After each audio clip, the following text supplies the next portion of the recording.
Hello student, आज online classes में हम हिंदी पढ़ेंगे। पाठ्य पुस्तक वसंत।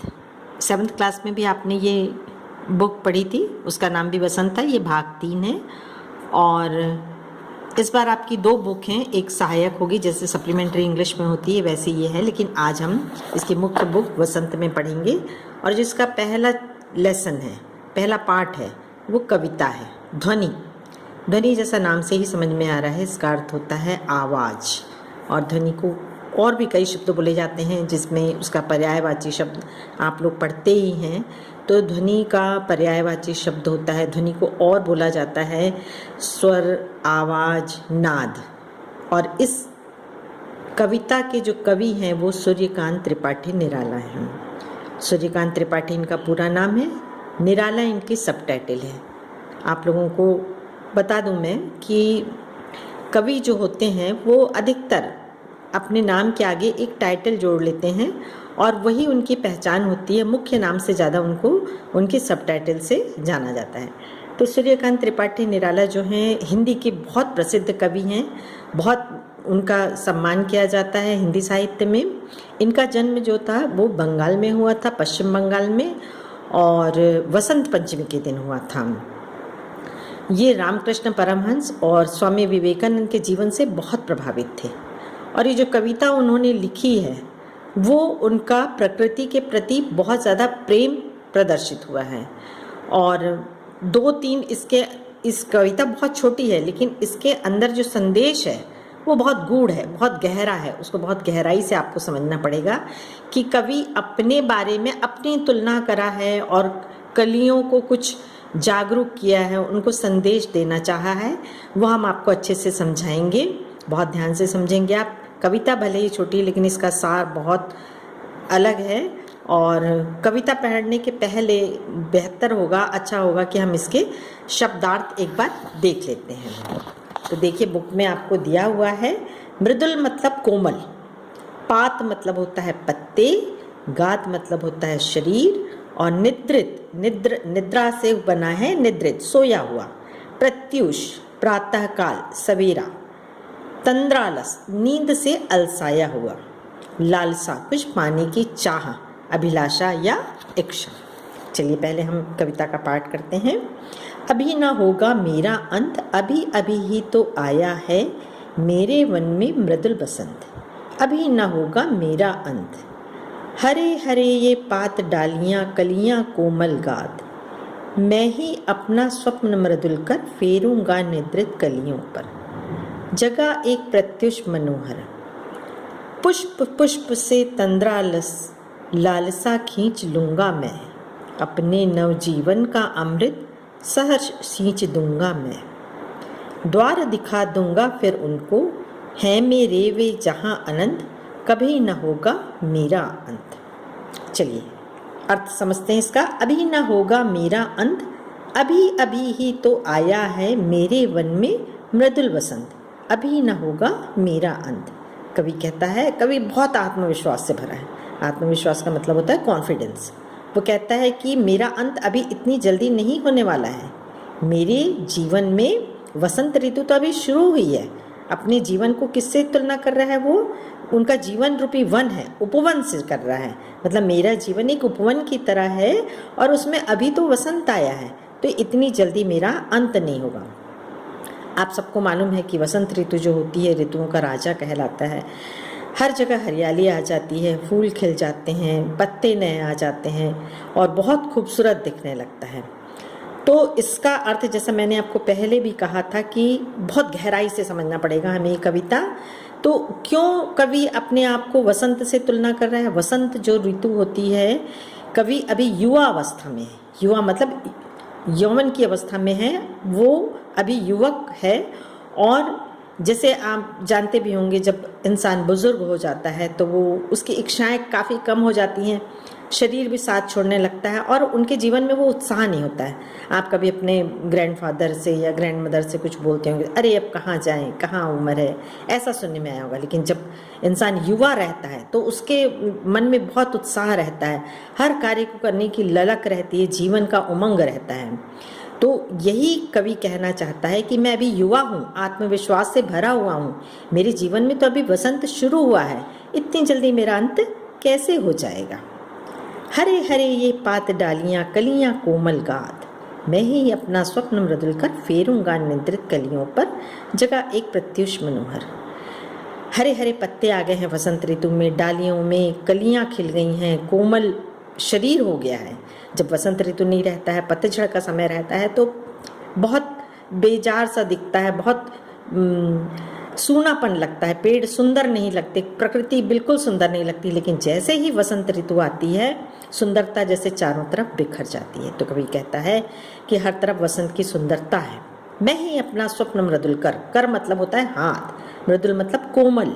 मैं क्या करूँगा, जो कलियां हैं फेरूंगा निद्रित कलियों पर, जो कलियां भी रात भर में सो रही हैं उनको जगाने के लिए, प्रत्युष मतलब प्रातः काल, मनोहर मतलब खूबसूरत, खूबसूरत सवेरा दिखाने के लिए जो कलियां अभी भी नींद से अलसाई हुई हैं उनमें अपने हाथ फेरूंगा, उन्हें सपना दिखाऊंगा कि चलो कलियों आगे बढ़ो, फूल बनो और अपनी सुंदरता से प्रकृति को खूबसूरत बना दो और आगे बढ़कर देखो कि जीवन बहुत खूबसूरत है।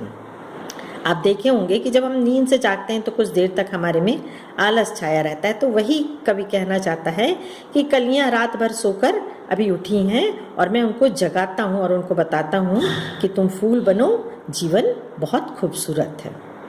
पुष्प पुष्प से तंद्रालस लालसा खींच लूंगा मैं, अपने नवजीवन का अमृत सहर्ष सींच दूंगा मैं। कवि कहता है कि हर फूल में तंद्रालस मतलब अभी भी आलस भरा हुआ है और वो सोने की इच्छा कर रहे हैं, तो उनसे मैं ये सब चीज़ें खत्म कर दूंगा, अपने नवजीवन का अमृत सहर्ष सींच दूंगा। और मेरे जीवन में जो उत्साह है, जो अमृत है, अमृत मतलब वो अमृत की अपनी जो उत्साह खुशियाँ हैं उसकी तुलना वो अमृत से कर रहा है।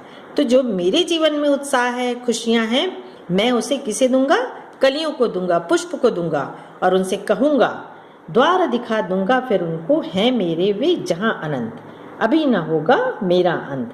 और उन्हें वो द्वार दिखाऊंगा, द्वार कहने का मतलब है मैं उन्हें बाहर का वो एक जीवन दिखाऊंगा कि जहाँ अनंत है, जहाँ खुशियाँ अनंत है, प्रकृति अनंत है, वहाँ पर उन्हें भी कलियों को फूल बनना है, खूबसूरत बनना है और मेरा अंत इतनी जल्दी नहीं होने वाला है। आशा है आपको बहुत अच्छे से समझ में आया होगा। कहने का मतलब ये है, कविता का सार ये है कि हमें अपने जीवन में उत्साह को, आत्मविश्वास को कम नहीं होने देना है। जीवन में हमें आत्मविश्वास, खुशियाँ, उल्लास को कायम रखना है, तभी हम अपने जीवन में आगे बढ़ पाएंगे, किसी के लिए हम प्रेरणा बन जाएंगे, कोई हमें देखकर अपने जीवन से कोई शिक्षा लेगा। प्रश्न उत्तर और अर्थ हम आपको पीडीएफ के थ्रू भेजेंगे, लेकिन कुछ क्वेश्चन हम आपको भी करने के लिए देंगे जिससे हमें ये पता लगे कि आप कविता को कितने अच्छे तरह से समझे हैं और साथ ही में आपका ये एक अभ्यास भी हो जाएगा लिखने का। और जैसा मैंने पहले भी बोला है कि आप मात्राओं को बहुत ध्यान दीजिए, रीडिंग में बहुत ध्यान दीजिए। घर में एक बार दो बार कम से कम इस हिंदी के लेसन को रीड करिए जिससे आपकी रीडिंग प्रॉपर बनी रहे। शब्दार्थ अच्छे से याद करिए। मात्राओं का जितना आप पढ़ेंगे आपकी मात्राओं का कॉन्सेप्ट उतना ही क्लियर होगा। तो वो जो हम लिखा के देंगे और लिखने देंगे वो तो है, लेकिन आपको सबको मालूम है कि लेसन ख़त्म होने के बाद हम आपस में उस लेसन के विषय में चर्चा करते थे। बच्चे अपना व्यू बताते थे, हम बताते थे, उससे रिलेटेड प्रश्न करते थे। लेकिन अभी परिस्थितियाँ कुछ अलग हैं, हम आपस में आमने सामने नहीं हैं, तो हम इसको लिखने के थ्रू एक दूसरे को बताएंगे। तो पहला प्रश्न है कि वसंत को ऋतुराज क्यों कहा जाता है। सभी को मालूम है वसंत ऋतु में वसंत पंचमी आती है। हम हर साल स्कूल में वसंत पंचमी मनाते हैं बड़े धूमधाम से, सरस्वती पूजा करते हैं और हर साल आपको ये बताया जाता है कि वसंत ऋतु इतनी सुंदर क्यों होती है, इसको ऋतुराज क्यों कहा जाता है। तो आपके लिखने के लिए मैं आपको हिंट दे दूं कि बहुत ज़्यादा ठंड का समय रहता है, वो ठंड की विदाई होती है और ग्रीष्म ऋतु का प्रारंभ होने वाला रहता है। इन दोनों की जो बेला रहती, संधि बेला रहती, इन दोनों का मिलन होता है। इधर ठंड की विदाई होती है और गर्मी की शुरुआत होती है। और मौसम बहुत अच्छा रहता है, न ज़्यादा गर्मी न ज़्यादा ठंडी।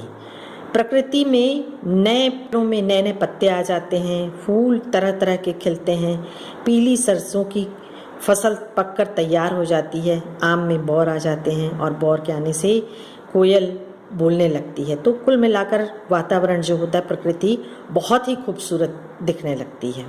तो इसलिए इसे ऋतुराज कहा जाता है। ऋतुराज का मतलब होता है जितनी ऋतुएं होती हैं उनका राजा। जैसे आम को फलों का राजा कहा जाता है, उसी प्रकार से वसंत को ऋतुओं का राजा कहा जाता है। वसंत ऋतु में आने वाले त्योहारों के विषय में जानकारी एकत्र कीजिए और किसी एक विषय पर निबंध लिखिए। निबंध की जगह आप पैराग्राफ लिख देंगे। तो वसंत ऋतु में बहुत से त्यौहार आते हैं। आपको मालूम ही है कि जैसा हमने इसके पहले चर्चा की है कि सरस्वती पूजा होती है और सबसे बड़ा बहुत प्रमुख त्यौहार है हिंदुओं का होली आता है। होली जो होता है उल्लास के साथ मनाया जाता है। तीसरा त्यौहार होता है वैसाखी। जब फसल कट तैयार हो जाती है पककर तो उसको काटा जाता है। वैसाखी से एक और भी है, बहुत एक बड़ी घटना है हमारे इतिहास में कि जब पंजाब में वैसाखी के समय में बहुत धूमधाम से उस त्यौहार को मनाने के लिए सब इकट्ठे हुए थे, तो उस समय जनरल डायर ने वैसाखी के दिन तमाम हिंदुओं को मौत के घाट उतार दिया था। तो ये त्योहारों के बारे में आप अच्छे से जानते हैं। तो आप इन तीनों में से किसी भी एक विषय पर आप एक पैराग्राफ लिखेंगे। तीसरा है ऋतु परिवर्तन का जीवन पर क्या प्रभाव पड़ता है। इस कथन की पुष्टि आप किन किन बातों से कर सकते हैं। तो सबसे पहले तो आपको ये पता होना चाहिए ऋतुएं कितनी होती हैं। आपको इंग्लिश में पता है कि हम ये सुनते हैं कि summer season, rainy season, winter season, लेकिन जो हमारे हिंदी पंचांग के हिसाब से ऋतुएं खाली 3 नहीं होती हैं।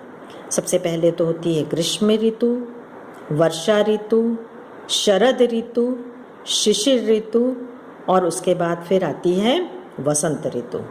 तो वसंत का जैसे हमने बता ही चुके हैं, शिशिर होती है, पतझड़ होता है उस समय।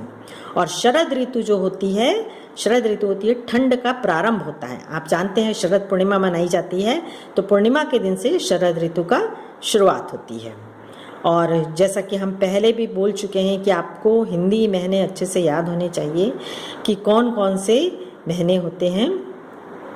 तो ऋतु जो होती है, ऋतु परिवर्तन का हमारे जीवन में क्या प्रभाव पड़ता है। वसंत ऋतु कब से कब तक होती है, सबसे पहले तो आप ये बताएंगे। तो वसंत ऋतु जो होती है वो फागुन के माह से शुरू होकर चैत और वैसाख मतलब फरवरी से शुरू होकर मार्च और अप्रैल तक के चलती है।